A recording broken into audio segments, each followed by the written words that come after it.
olib, razvedka yo'lida foydalanilgan harakat hisoblanadi. Bu harakatda bizning hamyurtimiz Sovet Ittifoqi qahramoni Mamadali Tofoldiyev Farg'ona viloyati Rishton tumanidan Belarusiyani himoya qilish uchun asosiy vazifani o'tagan. Ularning laqabi ham bor. Tarixda bilsanglar, Kazbek laqabini olgan shaxs aynan Mamadali Tofoldiyev Gitlerning birinchi raqamli dushmani bo'lgan. Uning boshi uchun 500 ming rinmark pul mukofotini berishgan. Ya'ni kim boshini uzib kelganga shuncha mukofot. Lekin hech kim bu odamni boshini olib kela olmaydi. Urushdan keyin esa anaqa kolxoz raisi bo'lib ishlagan. Farg'onada Belarusiyani shunaqa himoya qilgan shaxs, Belarusiyada o'rtoqlari bo'lgan, oyog'idan yaralanganda o'rtog'ining onasi uyiga ularni ikkita bolani yashirib qo'yadi.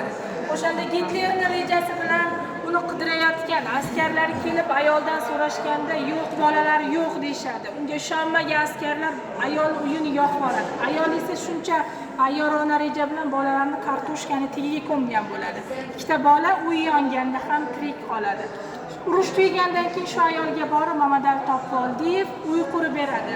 Gitlerning anaqa dushmani bo'lgan. Chunki kirgan yerida hamma yerda o'zining Kazbek laqabini yozib ketgan va o'sha hududni vayron qilib ketgan. Shundan Gitlerning askarlari bu yerda Kazbek yuribdi deb qo'rqishgan. Shuning uchun uning birinchi raqamli dushmani bu Kazbek hisoblangan.